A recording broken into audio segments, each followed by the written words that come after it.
अस्सलाम वालेकुम। Lecture 61 start करते हैं जी, कैफ 1 का। पेज नंबर 3 ओपन करें किताबों का। 5-7 मिनट लर्निंग ऑब्जेक्टिव 2 को पढ़ने में लगाएं, या 10 कर लें तकरीबन। जल्दी से ओपन करें भाई, जल्दी कर लिया करें यार, और खामोशी रहे प्लीज़, डिस्टर्बेंस नहीं होनी चाहिए। क्लास 11:15 की नियत की है, 11 तक ख़त्म हो जाएगी इंशाल्लाह।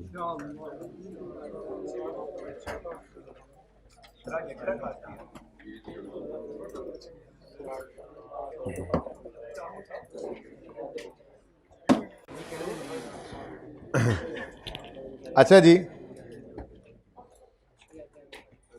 रिकॉर्डिंग क्राइटेरिया आपको बताया हुआ है। गवर्नमेंट ग्रांट को अब्दुल्ला भाई सिर्फ तब रिकॉर्ड कर सकते हैं जब दो चीज़ों की रीज़नेबल एश्योरेंस हो। नंबर 1, जो कंडीशंस अटैच्ड हैं वो पूरी कर पाएंगे आप। नंबर 2, ग्रांट के पैसे या चीज़ भी आ जाएगी। ये दोनों चीज़ों की रीज़नेबल एश्योरेंस होनी चाहिए, पैसे उसे या एसेट जो भी है, ग्रांट के आने की कवी उम्मीद है और कंडीशंस के मीट होने की कवी उम्मीद है। तो ये दो कवी उम्मीदें अगर आपको हों तो आपने ग्रांट को रिकॉर्ड कर लेना। ठीक है, यहाँ पर भी यही लिखा हुआ है, लेकिन ज़रा ये मैंने सीधी बात बोली, यहाँ उलट करके लिखी हुई। हमने कहा ग्रांट को रिकॉर्ड करो जब रीज़नेबल एश्योरेंस हो, कंडीशंस मीट हो जाएंगी, और रीज़नेबल एश्योरेंस हो कि ग्रांट के पैसे रिसीव हो जाएंगे या हो चुके हैं। वो तो फिर रीज़नेबल एश्योरेंस का, वो तो पैसे आ ही गए। यहाँ पर उन्होंने क्या लिखा है, तब तक ग्रांट रिकॉर्ड ना करो जब तक शर्तें पूरी होने की, रीजनेबल एश्योरेंस ना हो और पैसे आने की। तो बात तो वही है, ज़रा इन्होंने उलट तरीके से लिखी हुई। ठीक है, तो government grants including non monetary grants at fair value shall not be recorded until there is reasonable assurance that entity will comply with the conditions attaching to them and the grants will be receive. ठीक है जी। Receipt of grant does not itself provide conclusive evidence that conditions attaching to grant have been और will be fulfilled. वो कहते हैं सिर्फ grant का receive हो जाना कोई ये साबित नहीं करता कि आप कंडीशंस भी सेटिस्फाई कर लेंगे। उसके लिए आपको अलग से रीजनेबल एश्योरेंस देनी पड़ेगी। पैसे आ गए हैं आपके पास तो मतलब शर्तें भी पूरी हो जाएंगी? नहीं, पैसे आ गए हैं ये अलग बात है। रिकॉर्ड करनी है ग्रांट तो पहले बताओ रीजनेबल एश्योरेंस है कि कंडीशंस मीट कर लोगे। अगर है तो फिर रिकॉर्ड करो। ठीक है ना, सही है। उसके बाद जी नॉन मॉनेटरी ग्रांट्स हमने पढ़ा था। यहाँ से क्या पढ़ना, यहाँ पे पढ़ा था, मैंने कहा था जी चलो पहले यहाँ से पढ़ लो फिर वहाँ पे चले जाते हैं। ठीक है, a government grant may take the form of a transfer of non monetary assets, asset ही आ जाए। ठीक है, सच एज लैंड और अदर रिसोर्सेज, कोई और प्लांट को मशीनरी दे दी उठा के उन्होंने। For the use of entity, the usual treatment is to record both grant and non-monetary asset at their fair value. Usual treatment यही है, बाकी स्टैंडर्ड ने ऑप्शन ज़रूर दिया हुआ है, लेकिन यूजुअली वो कहते हैं कि यही ट्रीटमेंट होता है। देखो ना, आप अगर यही चीज़ बाहर से ख़रीदने भी जाओ तो डे 1 पे आपको उसकी फेयर वैल्यू ही मिलती है ना, उसी को आप कॉस्ट बनाते हैं। ठीक है, तो यही आपको अगर कोई लैंड या कोई प्लांट को मशीनरी को चीज़ मिल गई है, एसेट मिल गया है पैसों की बजाय, तो आप उस एसेट की आज की वैल्यू बाजार से लगवाएं और उसके ऊपर रिकॉर्ड करें। यूजुअल ट्रीटमेंट तो यही है। ठीक है, usual treatment is to record both grant and non monetary asset at their fair value. मतलब एसेट की फेयर वैल्यू, लैंड 100 रुपये का डेबिट, तो फिर वही फेयर वैल्यू ग्रांट में, डेफर्ड ग्रांट में क्रेडिट हो जाएगी। ठीक है ना, the alternative treatment is to record both asset and grant at a nominal value. ये अल्टरनेटिव मेथड भी अवेलेबल तो है। फिर फेयर वैल्यू क्या होती है, यहाँ पे डेफिनेशन लिखी हुई है, स्टैंडर्ड में भी हाईलाइट करवा दूंगा इन केस कोई एमसीक्यू में वो कह दे फेयर वैल्यू की डेफिनेशन। फेयर वैल्यू क्या होती है, नीचे 3-4 उलट सी डेफिनेशन लिख दे, एक बीच में से सही हो तो वो स्टैंडर्ड से देख लेंगे, कोई मसला नहीं। बेटा जब एसेट को आपने नॉमिनल वैल्यू में रिकॉर्ड किया तो क्रेडिट भी तो कुछ करना है। एसेट था 100 रुपये का, आपने 2 रुपये दिए, तो लैंड 2 रुपये से डेबिट किया है, तो फिर क्रेडिट कुछ तो करोगे ना। कैश तो नहीं दिया ना भाई। हारून भाई किधर हैं आप? हाँ किधर है? कैश नहीं क्रेडिट हुआ, फिर मुफ्त में लैंड मिला है भाई, कैश नहीं क्रेडिट हुआ। तो डेफर्ड ग्रांट क्रेडिट कर लिया आपने, तो ये ग्रांट भी तो रिकॉर्ड हो गई। ये लैंड रिकॉर्ड हुआ, ये ग्रांट रिकॉर्ड हुई, उसी दिन इनकम में डालो या लायबिलिटी बनाओ, ये तो अगली बात होती है फिर। तो ठीक है ना, तो ये क्रेडिट होना रिकॉर्डिंग ऑफ ग्रांट ही है।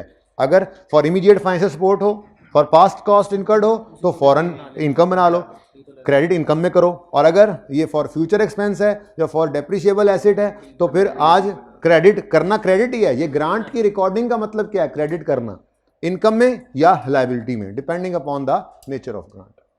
ठीक है। फेयर वैल्यू वो प्राइस होती है जो मार्केट पार्टिसिपेंट्स डिसाइड करते हैं। ठीक है जी, ये सवाल हमने कर लिया था, बल्कि इसमें हमने थोड़ा तड़का भी लगा लिया था। ठीक है, और ये हमने कंक्लूजन ड्रॉ किया था। अगर कोई नॉन मॉनेटरी एसेट ही आ जाए, ग्रांट आए लेकिन मनी ना हो बल्कि कोई एसेट ही आ जाए, अब अगर वो एसेट डेप्रिशिएबल है फिर तो ज़िंदगी आसान है। ठीक है, नॉन मॉनेटरी ग्रांट रिलेट करती है डेप्रिशिएबल एसेट से। ठीक है, तो क्या करोगे, क्या करोगे, डेफर्ड ग्रांट बनाओगे और एसेट को डेप्शिएट करते जाओगे, ग्रांट को इनकम में फेंकते जाओगे। तो ठीक है ना। इस पे फिर हमने कहा था ऑप्शन है दो, नॉमिनल वैल्यू पे करो या फेयर वैल्यू पे। ठीक है, और अगर नॉन मॉनेटरी ग्रांट जो है वो आ जाए किसी नॉन डेप्रिशिएबल एसेट से रिलेटेड, तो ट्रीटमेंट तो यही है, लेकिन फ़र्क क्या पड़ जाएगा कि रिकॉर्ड होते हुए तो चलो मैंने कहा यहाँ पे, तो यहाँ पे लेट से मशीनरी है तो इसका तो ट्रीटमेंट ये हो गया। अगर यहाँ पे लैंड हो तो क्या डेप्रिसिएशन होगी? नहीं। यहाँ पे अगर लैंड हो तो क्या ये डेप्रिसिएशन लैंड की होगी? नहीं। लेकिन ऐसी सूरत के अंदर फिर मैंने कहा था आपने उसको लायबिलिटी रिकॉर्ड करना है और प्रॉफिट एंड लॉस में ट्रांसफ़र करना है जो कंडीशंस मीट हुई हैं उनकी बेस पे।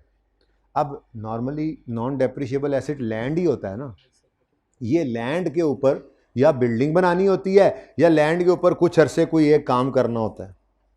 तो अगर तो लैंड के ऊपर बिल्डिंग बनानी है तो फिर तो ये भाग के इधर ही आ गया। ठीक है ना। और अगर लैंड के ऊपर बिल्डिंग नहीं बनानी, वो कहते हैं 10 साल तक यहाँ बकरियां पालो, 5 साल तक यहाँ गंदुम लगाओ, अब ये भी तो कंडीशन ही है। तो जैसे सेटिस्फाई होती जाए वैसे वैसे उसको इनकम बनाते जाओ। ठीक है, अगर किसी ने पिक्चर उस वक्त नहीं ली थी तो अभी लेना चाहें तो ये मैं सिर्फ 10 सेकंड के लिए यहाँ रुका करूँगा। ठीक है यार, इसको इतना तेज़ गुस्से में ये चल रहा है, हवा 23 पे कर दें। ठीक है जी, तो नॉन मॉनेटरी ग्रांट अगर डेप्रिशिएबल एसेट से रिलेट करे तो फिर दो ऑप्शन है, नॉमिनल वैल्यू पे रिकॉर्ड करो तो सिर्फ एसेट डेप्रिशिएट होगा, और अगर फेयर वैल्यू पे करो तो डेफर्ड ग्रांट का बैलेंस निकलेगा, फिर जैसे एसेट डेप्रिशिएट करो वैसे ग्रांट को इनकम में फेंको। ठीक है, और अगर नॉन मॉनेटरी ग्रांट रिलेट करती है किसी नॉन डेप्रिशिएबल एसेट से तो उसको एज अ लायबिलिटी रिकॉर्ड करो और इनकम में ट्रांसफर करो on the basis that best matches with the satisfaction of conditions attach. अब वो कोई भी हो सकती हैं। अगर लैंड के ऊपर बिल्डिंग कंस्ट्रक्ट करनी है फिर तो ज़िंदगी आसान हो गई, तो इस ग्रांट को आहिस्ता आहिस्ता एसेट के साथ डेप्रिशिएट करते हुए इसको इनकम बना लो, और अगर इसके अलावा कोई कंडीशन है तो फिर कंडीशन मीट करो। ठीक है, उसके बाद अगली बात, अप्रोचेज ऑफ रिकॉर्डिंग। दो अप्रोचेज हैं, एक ये कि जब आपको कैश रिसीव हुआ गवर्नमेंट से तो आपने डायरेक्ट उसको रिटेन्ड अर्निंग्स में फेंक दिया, प्रॉफिट एंड लॉस में दिखाया ही नहीं, कर लिया हमने, प्रॉफिट एंड बच्चों ने कर लिया, जज़ाकल्लाह। प्रॉफिट एंड लॉस में हमने उसको शो ही नहीं किया, इसको कैपिटल अप्रोच कहते हैं। कभी सुनी है अभी तक जितना पढ़ा है हमने? अभी तक नहीं, रिपीट नहीं करूँगा, ध्यान से बैठो। ठीक है, अभी तक जितनी गवर्नमेंट ग्रांट का टॉपिक हमने पढ़ा है और जितनी हमने अकाउंटिंग सीखी है, क्या उसमें कभी आपने ऐसी एंट्री सीखी है cash debit retained earnings credit direct? आपको cash debit profit and loss credit नज़र आया या कैश डेबिट लायबिलिटी क्रेडिट नज़र आया और फिर उस लायबिलिटी से भी प्रॉफिट एंड लॉस डेबिट हुआ था? बात समझ रहे हो? तो ये दो अप्रोचेज हैं। पहली कैपिटल अप्रोच, क्या है, बारों बार प्रॉफिट एंड लॉस के बारों बार इक्विटी में फेंक दो ग्रांट को, एंट्री बनेगी cash debit retained earnings credit, जी हमारी इनकम बन गई है। IAS 20 में कभी ये नहीं ना सुना, उसकी वजह यह है कि IAS 20 कहता है मेरे हिसाब से ये कोई ट्रीटमेंट नहीं है, वो इसको मानता ही नहीं है, इसलिए ये आपको कभी नज़र भी नहीं आया। ठीक है, तो अप्रोचेस टू रिकॉर्डिंग में पहली अप्रोच क्या है, under this approach grant is recorded outside profit और लॉस। ठीक है, for example directly in equity. IAS 20 does not allow this approach. IAS 20 कौन सी अप्रोच अलाउ करता है? Income approach. मैंने कहा था हेडिंग बना लो, याद है ना, ये मिस हो गई थी। ठीक है, इनकम अप्रोच अलाउ करता है। पता नहीं कुछ लोग अब हेडिंग बना रहे हैं, हालांकि मैंने उस दिन बताया था यहाँ हेडिंग मिस प्रिंट हो गई है। अच्छा, इनकम अप्रोच कौन सी अप्रोच है? Under this approach a grant is recorded in profit और लॉस ओवर वन और more period. This approach is applied in accordance with IAS 20। अब देखो, ग्रांट को प्रॉफिट एंड लॉस में रिकॉर्ड करना है, इसका मतलब जितनी ग्रांट्स हमने पढ़ी थी वो प्रॉफिट एंड लॉस में रिकॉर्ड हो रही थी। कैसे? इमीडिएट फाइनेंशियल सपोर्ट है, दस्ती इनकम। कोई पास कॉस्ट है, दस्ती इनकम। अच्छा, कोई एसेट रिलेटेड ग्रांट है, ग्रांट अलग है एसेट अलग है, तो हर साल इनकम। एसेट से नेट भी कर दिया है तो प्रॉफिट एंड लॉस में ही ग्रांट रिकॉर्ड हुई थी, बस बाय वे ऑफ रिड्यूस्ड। ओ भाई, एक ये है कि इनकम बढ़ गई, एक दूसरा क्या है, एक्सपेंस कम हो गया, बात तो एक ही है। तो वो भी क्या था, प्रॉफिट एंड लॉस में ही रिकॉर्ड हो रही थी। फिर ग्रांट रिलेटेड टू एक्सपेंसेस हमने देखा, तो उसमें भी दोनों अप्रोचेस थी, अलग से इनकम रिकॉर्ड करो या एक्सपेंस को कम कर दो। अल्टीमेटली कहना वो ये चाह रहा है कि मैचिंग कॉन्सेप्ट को फॉलो करो ना। ये नहीं कि जिस दिन ग्रांट रिसीव हुई बारों बार इक्विटी में रिटेन्ड अर्निंग में फेंक दो, नहीं नहीं नहीं, प्रॉफिट एंड लॉस में लाओ, ठीक है। और उसको एक पीरियड, वो ओवर वन और मोर पीरियड, मतलब अगर कोई इमीडिएट फाइनेंशियल सपोर्ट है या पास कॉस्ट है वो तो उसी वक्त रिकॉर्ड हो गई, और अगर कोई फ्यूचर कॉस्ट है, एसेट रिलेटेड है, फॉरगिवेबल लोन वगैरह सारा कुछ पढ़ा हुआ है हमने, तो वो फिर आहिस्ता आहिस्ता करके प्रॉफिट एंड लॉस में आती है, ठीक है। चाहे तो अलग इनकम के तौर पे नजर आए, चाहे तो रिड्यूस्ड एक्सपेंस के तौर पे, तो प्रॉफिट एंड लॉस में रिकॉर्ड होती है। तो ये अप्रोच यूज करता है IAS 20, ठीक है। IAS 20 does not apply this approach, allow this approach. This approach is applied in IAS 20, ठीक है, जो हम पढ़ रहे थे अभी तक। हाँ जी, कितने अरसे पे रिकॉर्ड करें ये हमें पता है, पहले दिन से हम पढ़ रहे हैं मैचिंग कॉन्सेप्ट, ठीक है। Government grant shall be recorded in profit और loss on a systematic basis over the period in which the entity records as expense the related cost for which the grant is intended to compensate। ये पहला सबक था हमारा, ठीक है। ऐसे ही करते रहे हम। The application of a principle may be summarized as follows। ये कुछ बातें हैं। कितने बच्चों ने ये बहुत कम है, सुबह वाले बच्चे ज़्यादा पढ़ रहे हैं, बता रहा हूँ, रिजल्ट भी अच्छा होने का आना है, बता रहा हूँ। कितने बच्चों ने पढ़ा? ओके, इसमें कोई नई चीज़ नहीं थी मेरे हिसाब से, अगर कोई है तो पूछ लें, किसी पढ़े हुए बच्चे को मसला है तो। ये table grant related to income, grant related to asset, इसमें कोई नई चीज़ है तो पूछ सकते हैं। अब पढ़ने की जरूरत नहीं, अब पढ़ के मैं फटाफट पूछ लूँ। अच्छा, कोई मसला आया? एग्जाम्पल ज़रा कर लेते हैं जल्दी से। स्टेट द, बस 2-3 मिनट, state the time of recording of income related to following government grants. The grant was received for maintaining good working condition in the past, क्योंकि उन्होंने कहा वाह वाह, अपने बड़े ज़बरदस्त वर्किंग कंडीशंस अपनी ऑर्गेनाइजेशन में रखी, लोग बड़े खुश हैं, ये पकड़ो grant. Past cost, past work done, तो foreign income. Grant was receive for maintaining certain working conditions for next 3 years। हाँ जी, ये अब 3 साल को उसने पूछा है, आहिस्ता आहिस्ता नहीं, वो कह रहा है state the time of recording, ठीक है। तो पहले का रिकॉर्ड इमीडिएटली, दूसरे का रिकॉर्ड इन प्रॉफिट और लॉस ओवर नेक्स्ट 3 years, ठीक है। अच्छा, third, the grant was received for installation of plant that has a useful life of 15 साल एंड बीइंग डेप्रिशिएटेड यूजिंग, ओ तो भला हो जाए, ये तो हमने क्वेश्चन बैंक 3 और 4 भी किया था इसके लिए। वैसे तो अगर ये बात ना लिखी होती तो हम क्या कहते हैं, इस ग्रांट को रिकॉर्ड करो over the life of asset 15 years, ठीक है, तो स्ट्रेट लाइन पे ही हो जाता ना। अब भी करना 15 years पे ही है इसको इनकम में रिकॉर्ड, लायबिलिटी बनाना है और 15 साल में ही। लेकिन मसला यह है कि अब ग्रांट की अमाउंट पे 30% नहीं लगा सकते। उसके लिए फिर आपको तरीका क्या बताया था, आप एक्सपेंस निकालें, डेप्रिसिएशन एक्सपेंस निकालें, और जो टोटल एक्सपेंस बना और जो हर साल का एक्सपेंस बना, इन प्रोपोर्शंस को यूज़ करते हुए आप टोटल ग्रांट को हर साल इनकम बनाएं। बनाना 15 साल में ही है, लेकिन बेसिस क्या होंगी, जितनी डेप्रिसिएशन रिकॉर्ड हुई इस एसेट की, यूजिंग 30% रिड्यूसिंग बैलेंस मेथड, ठीक है। इसके सोल्यूशन में वही बात लिखी हुई है जो आपने क्वेश्चंस में की थी। मैं यहाँ पे रेफर कर देता हूँ, इसके लिए रेफरेंस के तौर पे जल्दी से बताओ, क्वेश्चन नंबर 3 और 4 था, पेज नंबर,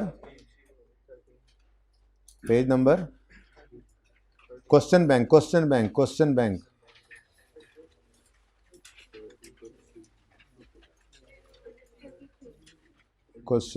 जी, पेज 33। ये क्वेश्चन आपके रेफरेंस के तौर पे थे इस कॉन्सेप्ट के लिए, लेकिन इसका जवाब यहां पढ़ लें। Record in profit and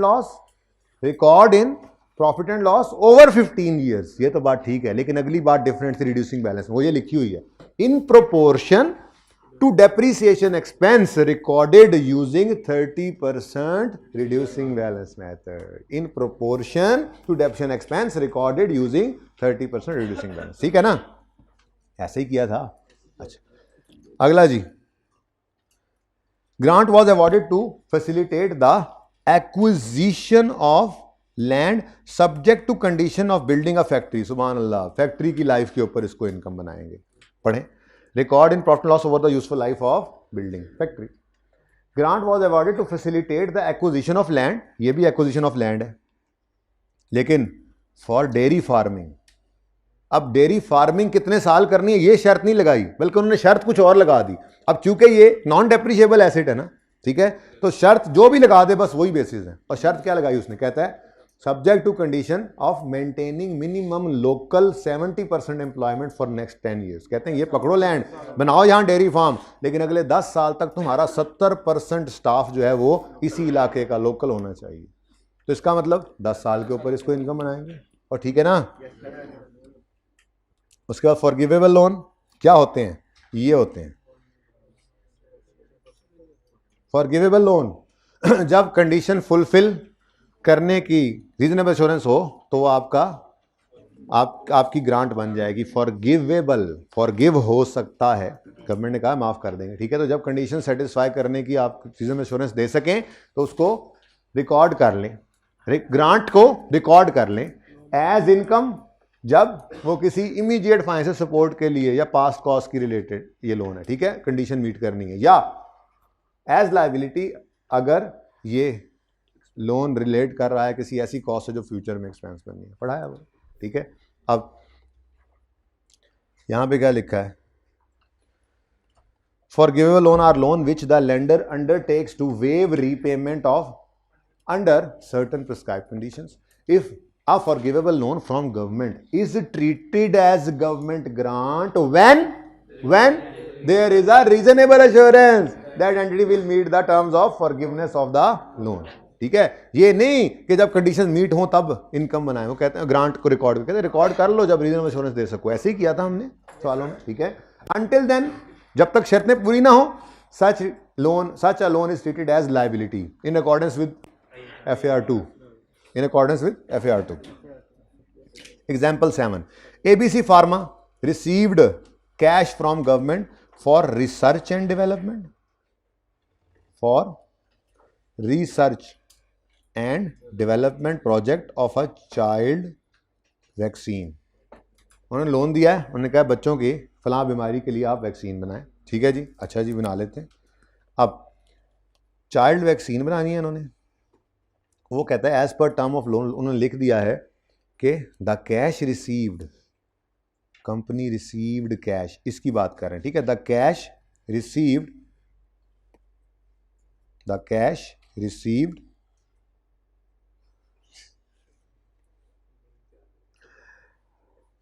from the government shall be waived. माफ हो जाएगा कब, if the entity is able to develop the vaccine within 3 years. अगर 3 साल के अंदर अंदर तुमने वैक्सीन डेवलप कर ली and sell it free of cost और 5 साल उसको फ्री बेचा तो फिर ये तुम्हें हम लोन माफ़ कर देंगे. अब ये तो 8 साल का अरसा है, क्या इंतज़ार करें. आपसे पूछा जाएगा भाई आपको 2 शर्तें हैं, 2. पहली शर्त कंडीशन 3 साल में वैक्सीन बना लोगे. हाँ मसले ही कोई नहीं, इंशाल्लाह बना लेंगे, बड़ी उम्मीद है बन जाएगी. अच्छा उसके बाद क्या इरादा है, 5 साल तक मुफ्त बेचोगे भी सही या डंडी मारोगे. नहीं मुफ्त बेचेंगे, मुफ्त बेचेंगे, बिल्कुल मुफ्त बेचेंगे. ठीक है, तो इसका मतलब रीजनेबल एश्योरेंस दे रहे हो तो फिर ये क्या है, फॉरगिवेबल लोन. और अगर मिसाल के तौर पे आप कहते हो नहीं यार मुश्किल है 3 साल में नहीं होने वाली, या हम तो शायद बेचें, तो फिर ये ग्रांट रिकॉर्ड नहीं करना, ये लोन ही रहेगा और फिर इसकी रीपेमेंट उसी हिसाब से करनी है जैसे गवर्नमेंट ने कहना है 5 साल बाद या 8 साल बाद. ठीक है, briefly explain the accounting treatment. This is a forgivable loan as repayment shall be waived under prescribed conditions, that is ability to develop vaccine within 3 years and sell it for 5 years free of cost. If there is reasonable assurance to meet the conditions of waiver, this forgivable loan shall be recorded as a government grant. तब ठीक है जब reasonable assurance हो. However, if there is expectation that it will take more time then 3 years in the development, or there is expectation of selling the vaccine for a price before 5 years, the loan shall be recorded as liability in accordance with FAR 2. Example 8, ABC pharma एक और है, इन्होंने भी receive किया है cash, company received ना करी हूं सही, गुस्सा करना पड़ा, आप लोग जैसे नहीं मानते। Company received cash from government, ये ना असल में अब ये MCQ वगैरह छोटी मोटी चीज़ें ये वो तैयार हो रही होती हैं इस तरह से जब रिवीजन करता है, तो टॉपिक तो तैयार है हमारा, ज़रा भूले ना, इसलिए हम कुछ दिन लंबा करते हैं उसको, ज़्यादा दिन तक हिटिंग होती रहती है ना कॉन्सेप्ट्स की, तो ज़रा इजी बंदे को चीज़ें पक्की होती चली जाती हैं, इसलिए ये साथ साथ चलता है। अगला टॉपिक पिछले टॉपिक के साथ हाफ तक घुसा होता है, इससे परेशान होते हो या ठीक है इस तरह से? बहरहाल मैंने तो ऐसे ही करना है जो भी। ABC pharma received cash from government for a research and development project, ये भी चिल्ड्रन वैक्सीन के लिए इनको मिला है, ठीक है।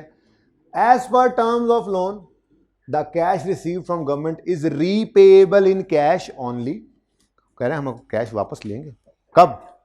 If entity decides to commercialise the results of research phase of the project. उन्होंने कहा कि अगर आप रिसर्च में कोई चीज़ निकाल पाए तो अगर आपने वो बेच दिया, रिसर्च भी बिकती है, FAR 2 में पढ़ेंगे IS 38 के अंदर, रिसर्च डेवलपमेंट इंटेंजिबल जिससे बनता है, वैक्सीन क्या है? इंटेंजिबल होता है, ये जो फार्मूला जब तैयार हो जाता है ना ये एक इंटेंजिबल होता है, पढ़ेंगे आप FAR 2 में। खैर वो ये कह रहे हैं कि जो आपने रिसर्च में फाइंडिंग्स वगैरह की हैं वो आप कहो यार मैंने नहीं बनानी, यार भाई यार ये आप ले लो, मुझे इतने पैसे दे दो, मेरा इतना खर्चा हुआ है। तो गवर्नमेंट ने कहा अगर आपने ये हरकत की कि रिसर्च फाइंडिंग्स को कमर्शलाइज किया, बेच दिया, लोगों को कहा कि आएँ पैसे दें और ये आप बनाएं, ठीक है, तो फिर हम ये पैसे आपसे वापस, ये लोन आपसे कैश में वापस लेंगे, ठीक है। तो एक तो आपने ये नहीं करना, इसको कमर्शलाइज नहीं करना, और दूसरा if the entity decides not to commercialise नहीं कर रहे, the result of research phase, ठीक है, तो the cash received is not repayable in cash, तो हम कैश आपको तब माफ करेंगे, ठीक है, the cash received is not repayable in cash but instead the entity must transfer the government right. तो फिर हमें क्या मिला? बात समझें, ये सवाल समझें। कहता है गवर्नमेंट ने कहा है ये पकड़ो लोन, करो वैक्सीन तैयार, और अगर वैक्सीन तैयार होने के बाद तुमने किसी और को बेची तो ये पैसे वापस ले लेंगे, और अगर तुमने खुद भी यूज़ की तो भी पैसे वापस ले लेंगे। क्या मतलब? हमें वैक्सीन बना दो, हमें वैक्सीन बना दो। तो भाई साहब जब आपने वैक्सीन बनाकर दे ही गवर्नमेंट को वापस देनी है तो ये तो कोई ग्रांट ना हुई, ये तो आपने सर्विस ही दी है, आपने रिटर्न में गवर्नमेंट को वो वैक्सीन दे दी। तो ये नॉर्मल ट्रेडिंग तो नहीं, बहरहाल ये एक्टिविटी कुछ ऐसी है कि पैसे आए हैं और जैसे भी चीज़ें चली गई हैं। तो वो कहता है ये तो फॉरगिवेबल लोन ही नहीं है। ये कौन सा फॉरगिवेबल लोन है? हमारे IS 20 वाला फॉरगिवेबल लोन नहीं है, इसको ग्रांट नहीं कहेंगे। पैसे आए हैं तो फिर हमारी वैक्सीन का फार्मूला भी गया बनने के बाद, ना बाहर बेच सकते हैं जी कि फ़ायदा आ जाए, और ना खुद यूज़ करना है, बल्कि गवर्नमेंट को वापस कर देना है। तो गवर्नमेंट ने पैसे दिए तो हमने भी वैक्सीन दी है उनको। ये कोई फॉरगिवेबल लोन नहीं है। पढ़ो, in this scenario cash receive from government does not meet definition of forgivable loan in IS 20। वो कह रहा है फॉरगिवेबल लोन ही नहीं है। This is because in this arrangement government does not undertake to waive the repayment of loan but rather require settlement in cash और in kind। कह रहे हैं वो माफ नहीं कर रहे, वो कह रहे हैं या तो हमें ये पैसे पकड़ो, या तो पैसे वापस करना, या पैसे ना करना तो वैक्सीन का फॉर्मूला दे देना। तो ये कोई फॉरगिवनेस है? ये कोई माफ़ी है? माफ़ी तो नहीं है ना, बात समझ आ गई है। तो ये कहता है ये फॉरगिवेबल लोन ही नहीं है। The cash receive from government shall be recorded as liability in accordance with FAR 2। Below market interest rate यहाँ से पढ़ा भी दिया था, इसकी एग्जांपल भी हमने कर ली थी, और इसको यहाँ पे करते हैं क्लोज। अगली किस्त इंशाल्लाह कल, शायद शाम को भी आ जाए किस्त, एक्स्ट्रा क्लास है ना। हाँ कुछ भी नहीं, ऑनवर्ड्स हम स्टैंडर्ड्स को हाईलाइट कर लेंगे, थोड़ी बहुत कोई IS 20 की हल्की फुल्की जो थ्योरी मुझे लगेगा कि कोई ज़रूरत नहीं है इस क्लास में पढ़ाने की, वो उसमें मैं रीड कर दूंगा। MCQs आपने किए हैं कोई, यानी ऐसी चीज़ होगी कि कल की क्लास से कोई ताल्लुक वास्ता नहीं है उसका। आपकी कल की आप देखोगे क्लास बड़ी इंपॉर्टेंट है। मैंने बैड डाउटफुल डेट सारा बचपन वाला रिवाइज करवाना है आपको। उसके बाद फिर क्वेश्चन बैंक 4 हमने करना है, फिर पास पेपर 4 तो नहीं हो सका, वो रह गया है, वो फिर होमवर्क में जाना है और एक आधा और होमवर्क आना है। तो करेक्शन ऑफ एरर एक बड़ा डेलिकेट टॉपिक है ऑलरेडी। डेलिकेट इसलिए कि इसकी जो बेसिस हैं वो मैंने नहीं पढ़ाई हुई हैं आपको, मैंने बेड और वेट नहीं पढ़ाया हुआ, तो आप जो पढ़ के आए हैं उसको अपने जैसा करना, सेट करके फिर उसको आगे यूज़ करना। तो मैं तो बिल्कुल भी रिस्क नहीं ले सकता करेक्शन ऑफ एरर के अंदर कि उसको मैं शाम की क्लास में करवाऊंगा। और शाम वाली क्लास बिल्कुल एक्स्ट्रा क्लास है, टेस्ट डिस्कस करेंगे हम उसमें, स्टैंडर्ड हाईलाइट करेंगे, और कोई अगर 5-10 मिनट बच गए तो शायद कोई MCQ या कुछ थ्योरी यहाँ से रीड कर लें IAS 20 की। ओके, नॉर्मल क्लासेस का कोई ताल्लुक नहीं होगा, लेकिन आई वुड सजेस्ट कि आप लोग फिर भी फिजिकली आके लें, वैसे यूट्यूब पे अवेलेबल होगी, ठीक है, क्योंकि एक्स्ट्रा क्लास है तो यूट्यूब पे अवेलेबिलिटी इसकी ज़रूरी है। कुछ जी बेटा 3 बजे तक कर दें, जुमा है, जुमा तो 2 बजे तक हो जाता है ना, यहीं पर होता है। ये लेट वाला इससे भी लेट है, लेकिन आप ये वाला पढ़ लेना, 1:25 पे FAR2 की क्लास ख़त्म हो जाती है, जाएं जुमा पढ़ें, हम भी यहीं पढ़ते हैं। 2:30 तक आ जाना, मैं 5-10 मिनट पहले ऐसे ही आएँ बाएँ शाएँ करूँगा, ठीक है। 2:40 तक आ जाना तुम, ओके। 2:30 पे क्लास शुरू करेंगे जी आज, बरोज़ जुमा, बतारीख 2 है, बमकाम रूम नंबर 1। सरा अदनान को बता दो यार जाके, बताया हुआ है, और सर बुलाएं ज़रा। नहीं, कुछ भी ऐसा नहीं है बेटा, ऐसा कुछ भी नहीं है, प्लीज़ पढ़ लें। अच्छा जी, छोड़ें इसको, पहले अपनी एग्जाम्पल बनाते हैं, क्योंकि ये वाली एग्जाम्पल अगर आपको करवा दी ना जो किताब में है, तो वो एग्जाम्पल फिर आप होमवर्क में क्या करेंगे। चुप करें।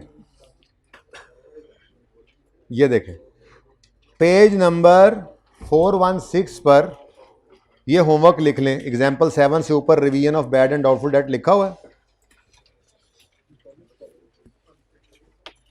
पेज नंबर 416, 416, 400 जमा 16। उम्मीद है आप लोग पहुंच ही गए होंगे अब तक। इसमें ना ये एक सवाल है, ये 2 साल पे मुहित है, ये सवाल आपका होमवर्क है, बिल्कुल इस जैसा सवाल मैं ज़बानी फिगर्स अज्यूम करके आपके सामने यहाँ करने लगा हूँ बोर्ड की परली साइड पे, तो उस जैसा ये फिर आपने होमवर्क में करना है, ठीक है। करें शुरू काम।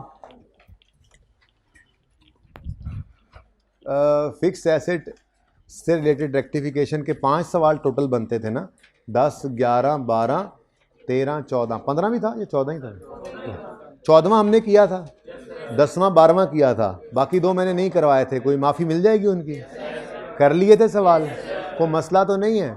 ऐसा फुल फ्लैश सवाल करेक्शन में अब नहीं आता ये 16 का, लेकिन आ तो सकता है, तो इसलिए किसी एक टेस्ट के अंदर मैं फुल फ्लैश सवाल इस तरह का दे भी दूंगा।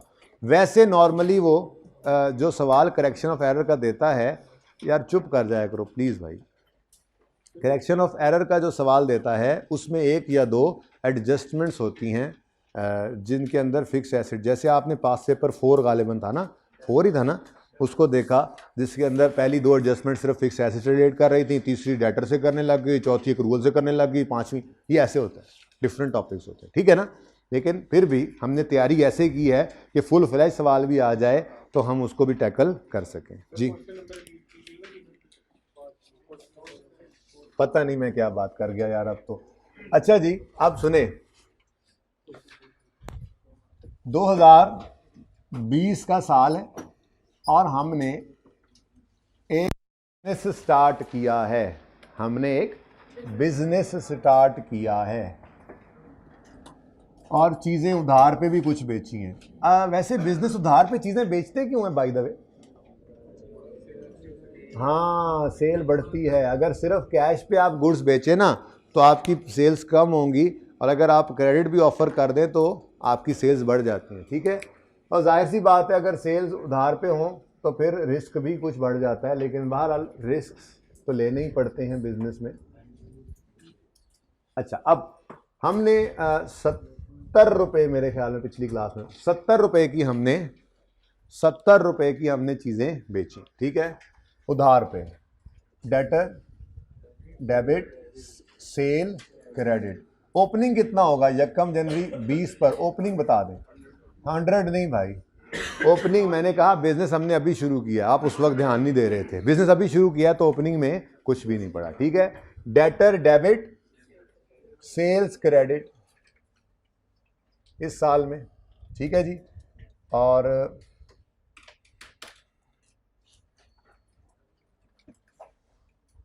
बस ये ऐसे ही बस शुरू किया ही था अभी बिजनेस, साल ख़त्म हो गया, अभी तक कोई पैसे जैसे कोई नहीं आए इनसे, ठीक है। जिनको उधार पे चीज़ें बेची हैं उनसे पैसे अभी कोई नहीं आए, बिल्कुल सिंपल कर रहे हैं हम। इन एग्जाम्पल में अगले साल बिज़नेस क्लोज भी कर देंगे ताकि सही मानों में आपको कॉन्सेप्ट समझ आए, 2-3 अल्टरनेटिव्स भी देख लेंगे, ठीक है ना। लेकिन फ़िलहाल आपने पूरी तवज्जो से अगले 15-20 मिनट बैठना है, ठीक है। नोट शोट फ़िलहाल कुछ नहीं करना, मेरा मशवरा है। 31 दिसंबर 2020 आया तो आपने क्लोजिंग बैलेंसिंग निकाला 70 रुपये, ये आपके क्लोजिंग डेटर्स हैं, ठीक है। उसके बाद आप अब बड़ी खुशी खुशी बैठे हुए थे, 70 रुपये को देख देख के खुश हो रहे थे कि आपको साथ वाली दुकान के बाबा जी बैठे हुए थे, उन्होंने बताया बेटा मेरा तजर्बा भी कुछ है, इस इलाके के लोग 100 रुपये में से 10 तो कभी भी नहीं देते, ये हमारा तजर्बा है कि यहाँ पर 10% पैसे आपको वापस नहीं आने वाले। अब शक पड़ गया कि इस 70 में से 7 रिसीव नहीं होंगे। अब जब रिसीव नहीं होंगे, जब एक्चुअल पता लग जाएगा तो ठीक है, एक्सपेंस भी तभी रिकॉर्ड कर लेंगे। इनकम अगर इस साल में रिकॉर्ड की है, ये उधार पे बेचे क्यों थे? ताकि इस साल सेल बढ़े। तो इस साल इनकम 70 की रिकॉर्ड कर ली है, सेल्स में 70 रुपये गए हुए हैं, तो अगर इनमें से ही कुछ भागने हैं उधार पे देने की वजह से ये सेल बढ़ाने के लिए, तो ये रिलेटेड एक्सपेंस भी इसी साल में आना चाहिए। तो यहीं पर फिर हमें एस्टिमेशन करनी पड़ेगी। हम एक अंदाज़ा लगाएंगे, बाबा जी से ही पूछ लेंगे, हम बाबा जी क्या अंदाज़ा है? हमने कहा 10%। हमने कहा जी ठीक है 10%, और हमने अपने इस क्लोजिंग 70 के ऊपर 10% लगाया, कितना बना? 7। अब मेरा एक सवाल है आपसे, अगर आप कभी क्लोजिंग बैलेंस पर रेट लगाएं तो आंसर भी क्लोजिंग ही होना चाहिए। मुझे पता है प्रोविजन, अच्छा कोई ऐसा बच्चा प्रोविजन ना पढ़ के आया हो, हाइब्रिड में भी कोई ऐसा बच्चा प्रोविजन नहीं पढ़ के आया हुआ, निकल जाए क्लास। तुमने हाथ क्यों खड़ा किया हारून? इसने पकड़ के कैसे हाथ खड़ा कर लिया तुम्हारा? मतलब ये बदतमीजी है ना यार, ये तो कहता है प्रोविजन नहीं पढ़ के आया। अच्छा सुनो, जिन्होंने नहीं भी पढ़ी हुई ना, गुजारा कर लेंगे इंशाल्लाह, ठीक है। अब रिलैक्स होकर ज़रा ध्यान से देखना है, ठीक है। हाँ, फ़र्क ये है कि 2-3 तरीके हैं इस टॉपिक को पढ़ाने के, तो बच्चे डिफरेंट जगहों से पढ़ के जब आते हैं तो डिफरेंट तरीक़ों से पढ़ा होता है, और सारे बिल्कुल ठीक हैं, 100% ठीक हैं। लेकिन एक क्लास में मैंने जैसे पहले भी अर्ज़ किया, एक ही तरीका चल सकता है, तो मैं वो अर्ज़ कर दूंगा आज, तो फिर हम ऑनवर्ड्स उसी तरीके को लेकर चलेंगे, ठीक है जी। तो मेरी गुजारिश भी यही होगी कि फिर सभी इस तरीके के ऊपर आ जाएँ। हालांकि सब सही हैं, लेकिन अब एक क्लास में 4 मेथड्स कैसे चला सकते हैं? कोई एक रखेंगे, ठीक है। वही जो मैं करवाता हूँ मैं तो वही रखूँगा ना, ठीक है। अच्छा तो अब आपको पता है, मुझे पता है कि आपको पता है कि क्लोजिंग प्रोविजन इधर लिखनी है हमने 7 रुपये, लेकिन मैं फिर भी आपको ये बात बता रहा हूँ कि क्लोजिंग 70 क्लोजिंग बैलेंस है, इस पर अगर रेट लगेगा तो आंसर भी क्लोजिंग ही होना चाहिए। फॉर द ईयर फिगर तो नहीं आती ना, ठीक है। तो हमने क्या कहा, 70 में से 7 ने नहीं आना, यानी 10% पे शक है, तो शक फॉर, अब शक का ना हमने अंदाज़ा लगाया है। प्रोविजन किसे कहते हैं? अंदाजे को, अंदाज़ा लगाएंगे ना, अभी पक्का तो नहीं है। और इनको कहेंगे हमें शक है, डाउटफुल डेट्स, प्रोविजन फॉर, हमें शक है, क्या शक है? कि 70 में से 10% ने नहीं आना। अब वो 70 पे 10% लगाएंगे और प्रोविजन के लेजर में उसको क्लोजिंग बना लेंगे, ठीक है। 31 दिसंबर 2020 है ना। अब carry down 70 into 10% is equal to 7, ठीक है जी। अब बच्चों मुझे बताएं, साल के शुरू में कितना शक था हमें? साल के शुरू में बिजनेस ही नहीं था, इतने शक। अब साल के शुरू में शक था कोई भी नहीं, साल के एंड पर पहुंचते पहुंचते हमारा अंदाज़ा बदला, हमें अंदाज़ा हो रहा है, अब हमें शक है कि 7 रुपये हमें मिलने वाले, फ्यूचर में ये मिलने वाले नहीं हैं। लेकिन मैचिंग कॉन्सेप्ट कहता है इसको आज ही रिकॉर्ड करो, ठीक है। तो फिर हमने कहा आ जाओ भाई,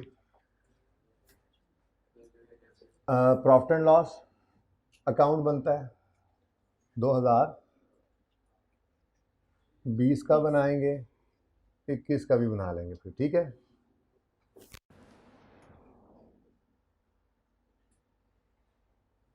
अच्छा, अब मुझे बताएं बैलेंसिंग फिगर किधर जाया करती थी?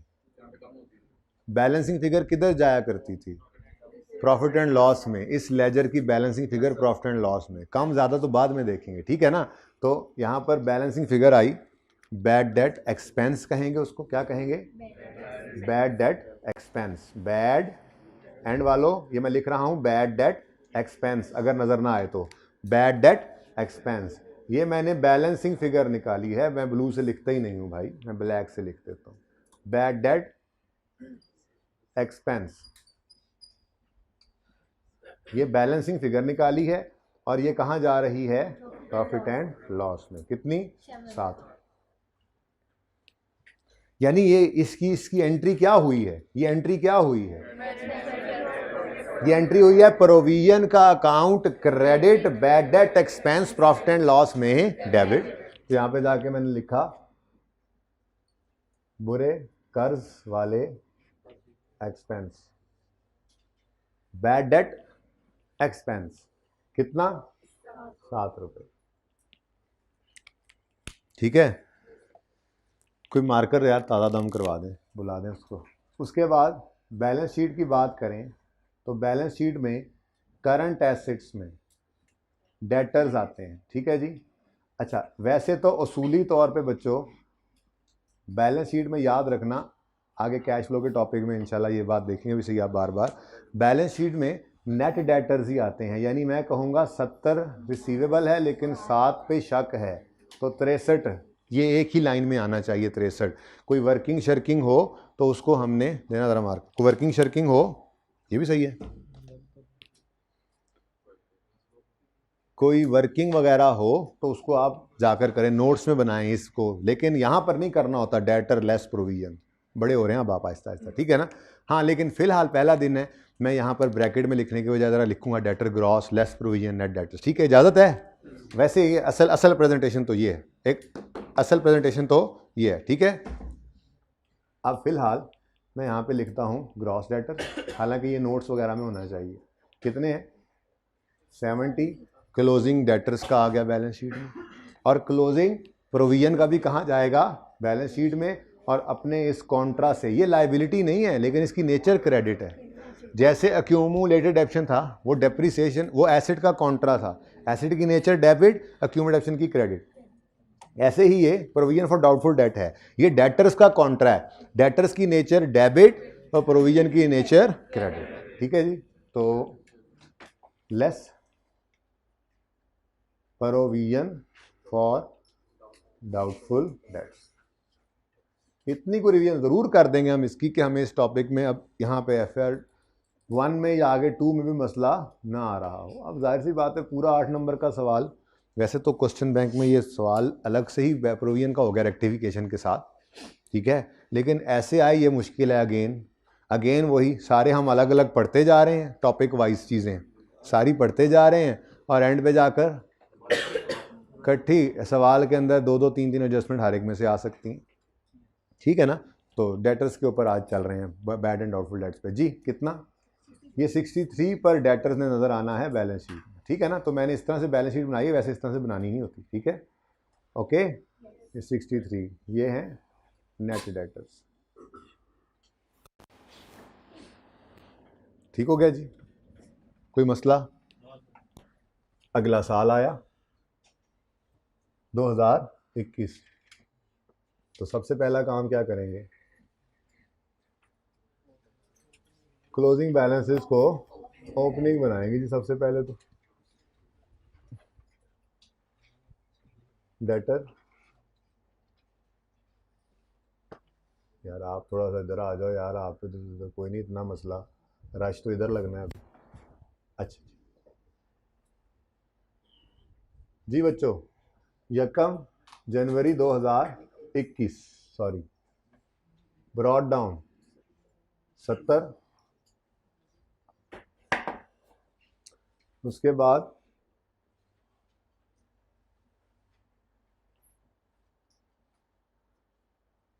Provision for doubtful debts, 1 January 21 brought down 7। ये तो हमने काम कर लिया। सबसे पहला काम क्या किया जी, क्लोजिंग बैलेंसेस को ओपनिंग बनाया। अच्छा जी, अब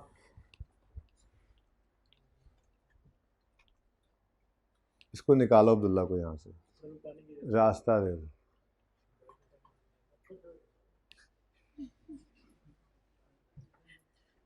बैठे रहो, खामोशी है वैसे ओवरऑल, इसलिए माफ़ी मिल गई है तुम्हें, अगर ओवरऑल शोर होता तो। अच्छा जी सुने, चस नहीं आई, मज़ा नहीं आया, ये बिजनेस बंद, बस नहीं करना काम हमने, बस दुकान बंद, दुकान बंद, कोई सेल नहीं, सेल 0, बस दुकान बंद कर दी। लेकिन बैठे अभी भी बाहर ही हैं, मंजी डा के हुक्का ला के, मंजी डा के हुक्का ला के। क्यों? पैसे आने हैं, रिसीवेबल्स हैं, ठीक है, रिसीवेबल्स हैं, ठीक है। अब सिचुएशन होंगी डिफरेंट 3, ठीक है, मैं 1 बाय 1 करूंगा, पिक्चर बनाते जाना, ठीक है, और उसका सॉल्यूशन आता जाएगा। मैंने 3 दफ़ा अलग अलग सॉल्व नहीं करना। ओके, सिचुएशन 1, रिकवरी हुई 60 रुपए, बैठ बैठ के थक गए और फिर बस कहानी खत्म। अगर 10 ही आए हैं, अगर 10 ही आए हैं, सॉरी 60 ही आए हैं 70 में से, तो 10 फिर बैड डेट हो गए पक्का। अब पक्का हो गया, यानी जिसको कहते थे ये बैड डेट्स हैं, इनको राइट ऑफ कर लो, बैड डेट्स रिटर्न ऑफ, ठीक है। अब नोट करना बिल्कुल रोक दें, क्योंकि अब मैंने पहले, ये फाइनल वर्जन नहीं है, मैंने एक काम करना है, फिर उस काम को ख़त्म करना है, फिर एक फाइनल वर्जन बनाना है, फिर आप उसके बाद नोट करना शुरू करना। लेकिन जब काम को ख़त्म करना है ना, एक पिक्चर उस वक्त बेशक बना लेना, मेरी तरफ से बिल्कुल इजाज़त है आपको, ठीक है ना। लेकिन अभी कोई भी ना नोट करे, ओके। अच्छा, अब 10 रुपये क्या हुए जी, बैड डेट हो गए, ठीक है। इसकी एंट्री क्या सीखी हुई है हमने? हाँ, बस यही मैं चाहता था, ये एंट्री हमें पता हो कि ये होती है, ठीक है ना, क्योंकि थोड़ी देर में अब ये एंट्री नहीं हुआ करेगी, तो लेकिन उससे इसको ट्रांजिशन कैसे इसकी करनी है वो इंशाल्लाह कर लेते हैं, वो कोई मसला नहीं जी। Bad debt return of expense में लिख रहा हूँ, बैड डेट एक्सपेंस जिसको आप कहते थे, मैंने पूरा नाम लिखा है इसका, bad debt return of expense. क्या एंट्री करते थे इसकी? हम एंट्री करते, हम कहते थे 10 भाग गए, 10 भाग गए, तो 10 debit, bad return of expense में डेबिट और डेटर क्रेडिट। यहाँ पे आके हमने लिखा बैड डेट रिटर्न ऑफ, यहाँ पे हमने लिखा अब sorry bad debt return of, और यहाँ पर डेटर्स, ठीक है जी। क्लोजिंग बता दो मुझे, 0, क्लोजिंग क्या है? 0। 31 दिसंबर 21 पर क्लोजिंग बाबा जी वाले 10% को 0 पे लगाओ, कितना आया? वाह, ठीक है जी। अब बैलेंसिंग फिगर यहां से निकल के कहां जाएगी?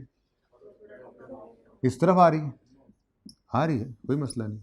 Bad debt, expense, balancing, profit and loss में एंट्री पहले करो,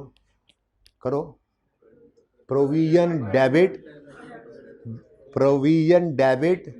bad return of expense, sorry bad debt expense credit, expense कम हो रहा है, दिस इज लाइक इनकम, लेकिन अलग से इनकम रिकॉर्ड करने की बजाय मैं यहाँ पे आया और मैंने 2021 के अंदर इस 7 को पॉजिटिव रिकॉर्ड कर लिया।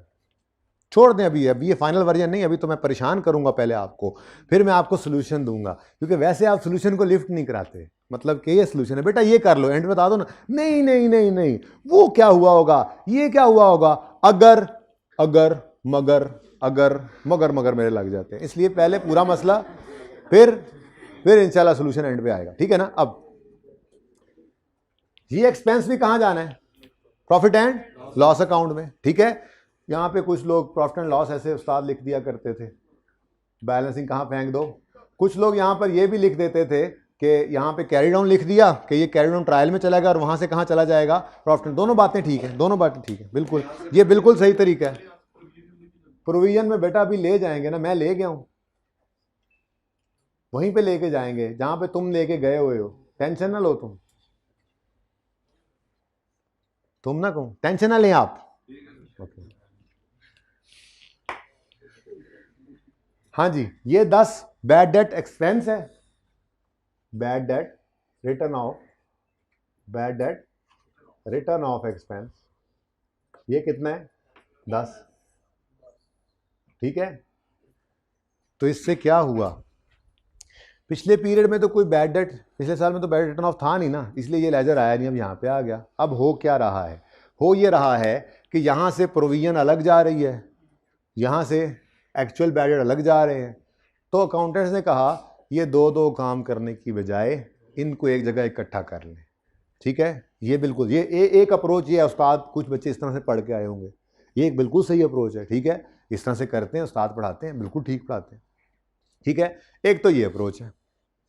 दूसरी अप्रोच क्या है, कुछ अकाउंटेंट्स ने कहा अलग अलग 2 जगहों से फिगर्स निकालने की बजाय, देखो 2 काम करने पड़े, हम इन दोनों अकाउंट्स को कंबाइन कर लेते हैं। अब इसमें फिर 2 ऑप्शन है, दोनों तरह से उस्ताद पढ़ाते हैं डिफरेंट। कुछ कहते हैं प्रोविजन को फेंक दो debtors bad debt return of में, कुछ कहते हैं बैड डेट को फेंक दो प्रोविजन में।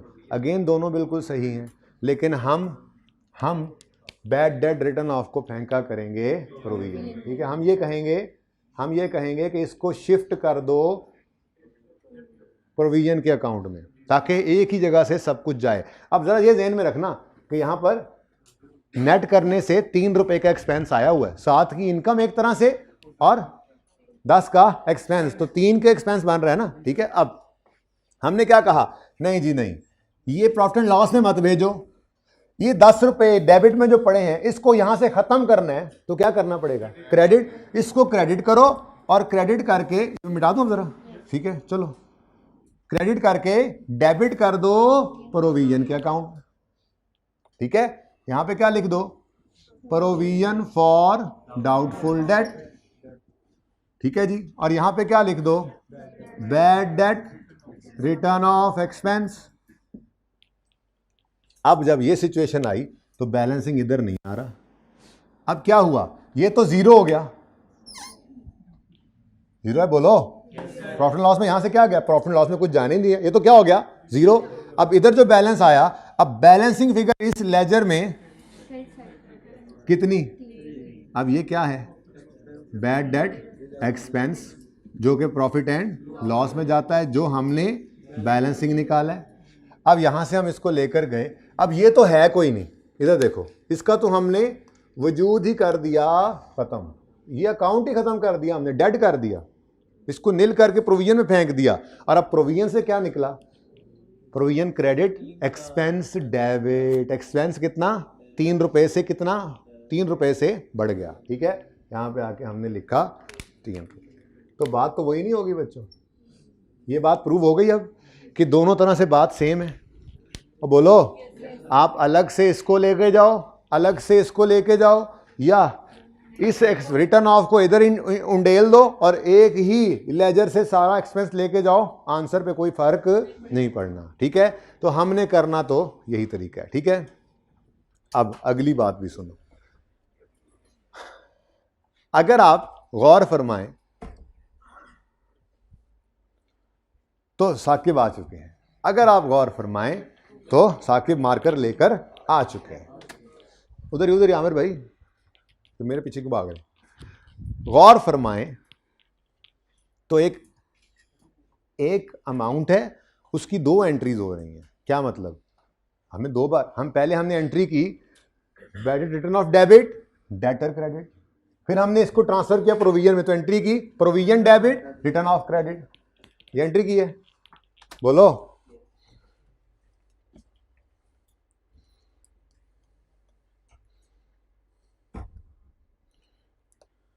अच्छा जी, अब इधर देखो, ये 2 एंट्रीज हुई पड़ी हैं, पहले हमने किया bad debt return of debit, debtor credit, ऐसा ही है, यही किया,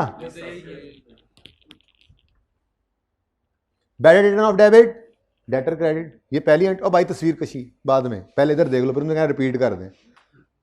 bad return of debit, debtor credit, तस्वीर बना लेना, दूंगा मौका। Bad return of debit, debtor credit, bad return of debit, debtor, ये पहली एंट्री हो गई।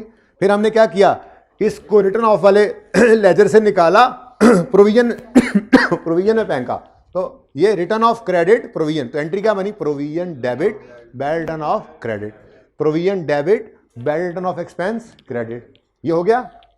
अब ये दो एंट्रीज की हैं, अगर आप गौर फरमाएं तो इसमें बैड रिटर्न ऑफ पहले डेबिट हुआ है फिर क्रेडिट हुआ है, तो इसको करें ही ना, इसको करें ही ना, दफा करें।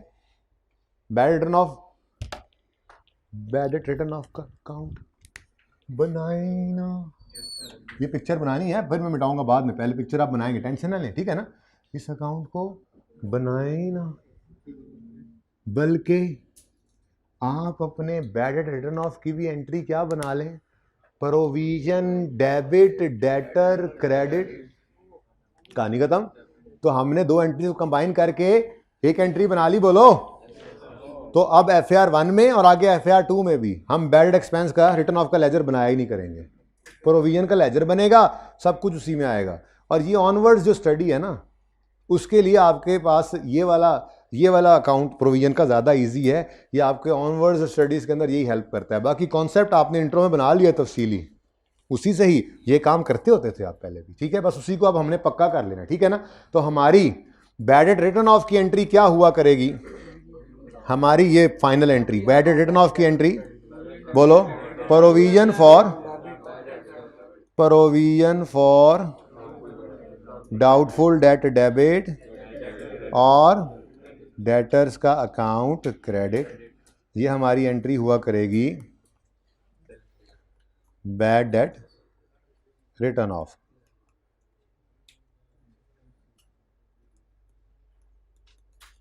ठीक है जी। तो ये ऊपर वाली कहानी ना, आप तस्वीर बेशक बना लें, लेकिन ये ऊपर वाली कहानी बस तस्वीर में ही होनी चाहिए, दिमागों के अंदर अब बस एक ही एंट्री बस जाए आपके, और वो कौन सी है, वो बैड डेट एक्सपेंस की ये एंट्री है, bad debt return of expense की ये एंट्री है, प्रोविजन डेबिट और डेटर क्रेडिट, ठीक है। ठहर जाओ यार, तस्वीर कशो, नैशी डाली हुई है तुम लोगों ने।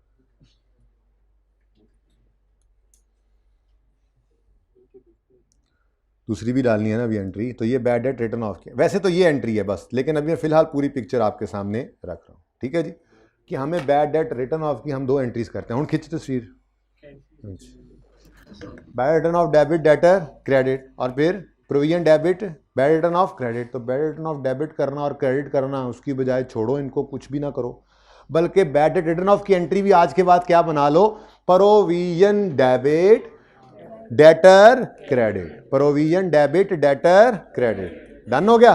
चलो अब यूं करो, इसकी पिक्चर ले लो, क्योंकि मैं आप बैड डेट एक्सपेंस की फिगर को, बैड डेट एक्सपेंस के लेजर को ही मिटाने लगा हूं यहां से, ठीक है। आज के बाद हम नहीं बनाएंगे ये, आज बना लो, जब कभी सवाल हो इस तस्वीर को ओपन करना, मुझसे ना पूछना। स्टूडेंट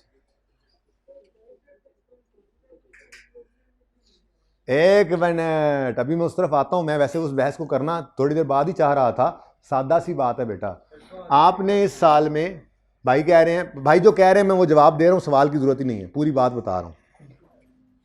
आपने पिछले साल अंदाजे की बुनियाद पे 7 रुपए का एक्सपेंस रिकॉर्ड किया था, साल खत्म हुआ, अगले साल आए, आपको शक था कि 7 रुपए नहीं मिलेंगे, एक्चुअल में कितने नहीं मिले, 10। ये ना, इसको गायब करने के बाद हम ये काम सीखेंगे, मैंने आगे यही सिखाना है कि हम कंपेयर करते हैं प्रोविजन को एक्चुअल से। प्रोविजन शक था 7 भागेंगे, एक्चुअल कितने भाग गए, 10, तो मजीद कितने भाग गए, तो 3 का एक्सपेंस रिकॉर्ड करना है, 7 का पिछले साल कर चुके हुए हैं, ये असल कहानी है। पहले 7 का था, अब 3 का आ गया, ये एक अकाउंट पे इसलिए ला रहा हूं, थोड़ा सब्र कर लो, जरा मिटा लो, सारी बात करता हूं, फिर तीनों सिचुएशन बताता हूं, ज्यादा भी हो सकता है, कम भी हो सकता है, क्या कुछ हो सकता है, ठीक है। फिलहाल इसकी पिक्चर ले लो।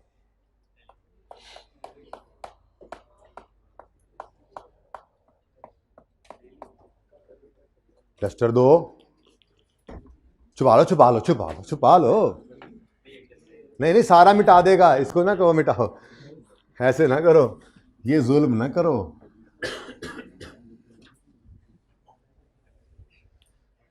अब जरा 1 मिनट के लिए दोबारा सवाल करते हैं, लेकिन इस अप्रोच से, ठीक है?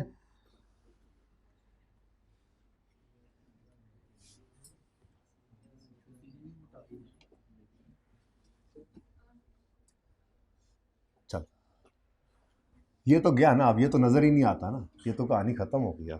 अब ये हमारा फाइनल वर्जन आ गया जी, ठीक है? हाँ भाई, ये पिछला साल था तो गुजर गया, डन, ये गुजर गया, एक्सपेंस रिकॉर्ड हो गया, प्रोविजन रिकॉर्ड हो गई, डेटर क्लोजिंग में आ गया, ठीक है? अगला साल शुरू हुआ और 70 आने थे, आए कितने? 60। और भी बस कहा जी, बस और कुछ नहीं है, फाइनल सेटलमेंट हो गई। इसका मतलब फिर हमने कहा 10 पे कुल्लू वाला पढ़ लें। 10 क्या हो गए? Bad debt. इसकी एंट्री बड़े हो गए हैं अब, provision for doubtful debt debit, debtor credit. अब यहां पर थोड़ा सा मजबूरी ये बन गई कि यहां पे मुझे लिखना पड़ेगा डेटर्स, लेकिन ये मैं नहीं लिखूंगा मैं वही बैड डेट रिटर्न ऑफ, लेकिन बीच में ऐसे आपके लिए थोड़ा सा डेटर्स, ओके?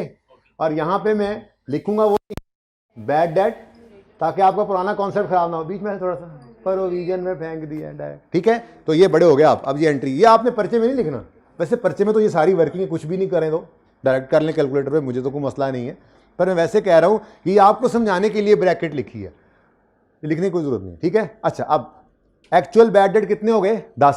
तो एंट्री बनी प्रोविजन डेबिट डेटर क्रेडिट। अब मेरे दोस्त, अंदाजा था 7 नहीं आएंगे, लेकिन 10 नहीं आए एक्चुअल में, तो अंदाजा देखो, क्लोजिंग क्या हो गया? क्लोजिंग क्या हो गया? 0, उस पर परसेंटेज लगाई तो प्रोविजन अब खत्म। अब ये लेजर खत्म हो गया, क्लोज है। अब 7 शक था, 7 का खर्चा होगा। ये पिछले साल शक था, तो शक की बुनियाद पे, अंदाजे की बुनियाद पे पिछले ही साल हमने 7 का एक्सपेंस रिकॉर्ड कर लिया। ओपनिंग प्रोविजन का मतलब यही होता है कि ये पिछले साल एक्सपेंस रिकॉर्ड हो चुका है, ठीक है ना?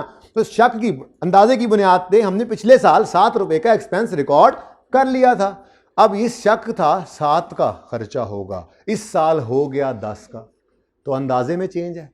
बोलो, अंदाजे में क्या चेंज आई? कुछ खर्चा पिछले साल कम रिकॉर्ड हो गया था, सही करने के लिए थोड़ा सा बढ़ा लो, तो हमने फिर मजीद बैलेंसिंग फिगर यहां पे, ये ऑटो, अच्छा ये सोचने की जरूरत ही नहीं पड़ती, ये ऑटोमेटिकली ये मैकेनिज्म हमें ये काम करवा रहा है।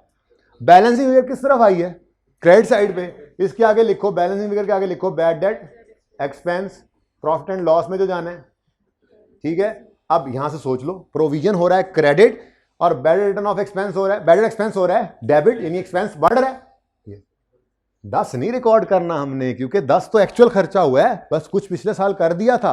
अब अंदाजे की गलती हो गई तो एस्टीमेट चेंज में तो पिछले साल को सही नहीं करते, सिर्फ इस साल को सही करते हैं। तो 10 का खर्चा टोटल रिकॉर्ड करना चाहिए था पिछले साल, असल में तो हुआ कितना? 7 का, तो मजीद 3 का रिकॉर्ड कर लिया, ठीक है? और सही है, ये फाइनल वर्जन है। अच्छा, अब ये मेरा क्वेश्चन नंबर 1 था, पिक्चर ले लो, ये कहीं पे किताब में नहीं है, ठीक है ना? ये यहीं पे ही है बस, इसलिए पिक्चर ले लो।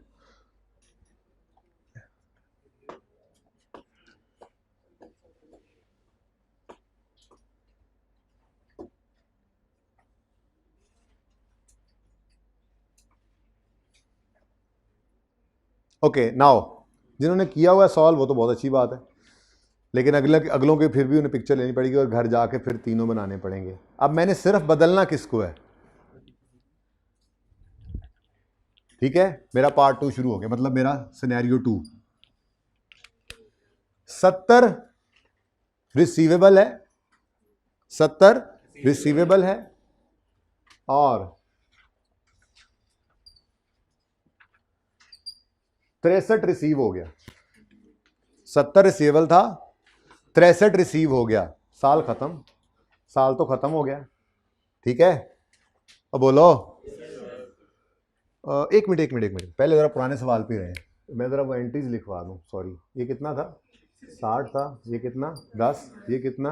10। मैं जरा एंट्रीज लिखवा दूं, ये 3, ये है जी बैड डेट की एंट्री, वहां लिखवा दी हुई है, लेकिन यहां पे भी जरा लिखी हो ना कौन सी एंट्री की बात कर रहा हूं। ये किस चीज की एंट्री है? Bad debt return of expense की, प्रोविजन की नहीं है, ये bad debt return of expense की एंट्री है। अरुण, इसकी एंट्री हो रही है provision for doubtful debts debit और डेटर क्रेडिट। ठीक है, जनरल एंट्री मांगे तो पता तो हो। और ये कौन सी एंट्री हो रही है? बैड डेट एक्सपेंस की एंट्री। ये एंट्री क्या हो रही है? Provision credit profit and loss debit, ऐसे है ना, तो एंट्री बोलो बैड डेट एक्सपेंस डेबिट और provision for doubtful debts credit.